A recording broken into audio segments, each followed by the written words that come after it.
ಹಾಗೆ ಗುತ್ತಿಗೆಯಲ್ಲಿ ಮುಸ್ಲಿಮರಿಗೆ ಶೇಕಡ 4% ಮೀಸಲಾತಿಗೆ ಸರ್ಕಾರ ಮುಂದಾಗ್ತಾ ಇದೆ. ಟ್ವೀಟ್ ಮುಖೇನವಾಗಿ ಬಿಜೆಪಿ ರಾಜ್ಯಾಧ್ಯಕ್ಷ BY ವಿಜಯೇಂದ್ರ ಈ ನಿರ್ಧಾರದ ಬಗ್ಗೆ ಆಕ್ರೋಶ ವ್ಯಕ್ತಪಡಿಸ್ತಾ ಇದ್ದು, ಸರ್ವರಿಗೂ ಸಮಪಾಲು ಸರ್ವರಿಗೂ ಸಮಬಾಳು ತತ್ವಕ್ಕೆ ಬಿಜೆಪಿ ಬದ್ಧವಾಗಿದೆ. ಆದರೆ ರಾಜ್ಯ ಕಾಂಗ್ರೆಸ್ ಸರ್ಕಾರ ಮುಸ್ಲಿಮರಿಗೆ ಬಹುಪಾಲನ್ನ ಕೊಡ್ತಾ ಇದೆ, ಇತರರಿಗೆ ಅಲ್ಪಪಾಲು ಅನ್ನುವಂಥ ನೀತಿಯನ್ನ ಅನುಸರಿಸೋದಕ್ಕೆ ಹೊರಟಿದೆ.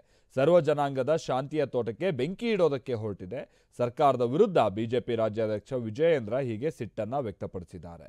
ಡಾಕ್ಟರ್ ಅಂಬೇಡ್ಕರ್ ರಚಿಸಿದ ಸಂವಿಧಾನಕ್ಕೂ ಅಪಚಾರ ಆದರೂ ಸರಿ, ಅಧಿಕಾರದಲ್ಲಿ ಉಳಿಯೋದಕ್ಕೆ ಮುಸ್ಲಿಂ ಸಮುದಾಯವನ್ನ ಓಲೈಸೋದೇ ನಮ್ಮ ಹೆಗ್ಗುರಿ ಅನ್ನೋ ನಿರ್ಧಾರಕ್ಕೆ ಕಾಂಗ್ರೆಸ್ ಬಂದುಬಿಟ್ಟಿದೆ ಅಂತ ಅವರು ಟ್ವೀಟ್ ಮಾಡಿದ್ದರು ಅಥವಾ ಒಂದು ಪೋಸ್ಟ್ ಮಾಡಿರ್ತಾರೆ. ಇದಕ್ಕೆ DCM DK ಶಿವಕುಮಾರ್ ಟಾಂಗ್ ಕೊಟ್ಟಿದ್ದಾರೆ.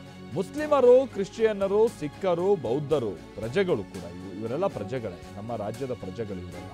ಸಮಪಾಲು ಅನ್ನೋರು ಅಲ್ಪಸಂಖ್ಯಾತರಿಗೆ MLC ಮಾಡಿ. ನಾವು ಎಲ್ಲ ಹಿಂದುಳಿದ ಅಲ್ಪಸಂಖ್ಯಾತರ ಬಗ್ಗೆ ಚಿಂತಿಸ್ತೀವಿ. ಅಲ್ಪಸಂಖ್ಯಾತರನ್ನ ನೀವು ರಾಜ್ಯಸಭಾ ಸದಸ್ಯರನ್ನಾಗಿ ಮಾಡಿ ನೋಡೋಣ.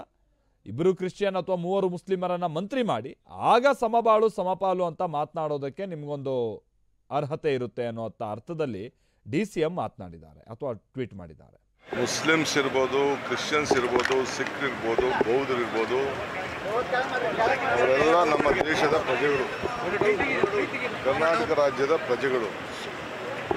ನಾವು ಎಲ್ಲ ಅಲ್ಪಸಂಖ್ಯಾತರಿಗೆ, ಹಿಂದುಳಿದವರ ಬಗ್ಗೆ ನಾವು ಚಿಂತೆ ಮಾಡ್ತೀವಿ.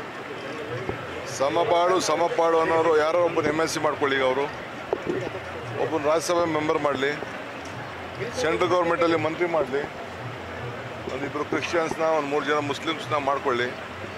ಆಗ ವಿಜಯೇಂದ್ರಗೆ ಸಮಪಾಳು ಅಂತ ಮಾತಾಡೋಕ್ಕೆ ಒಂದು ಅವಕಾಶ ಇದೆ. ಈಗೇನು ಕುವೆಂಪುರವರ ಮಾತು ನಾಡಗೀತೆ ಇದೆಯಲ್ಲ, ಆ ನಾಡಗೀತೆನ ಸರಿಯಾಗಿ ಓದಲಿ ಅವರು. ಯಾರ್ಯಾರು ಸೇರಿದ್ರೆ ಶಾಂತಿಯ ತೋಟ ಆಗ್ತದೆ ಅಂತೇಳಿ ಅವರು ವಿಜಯೇಂದ್ರವರು ಓದಲಿ.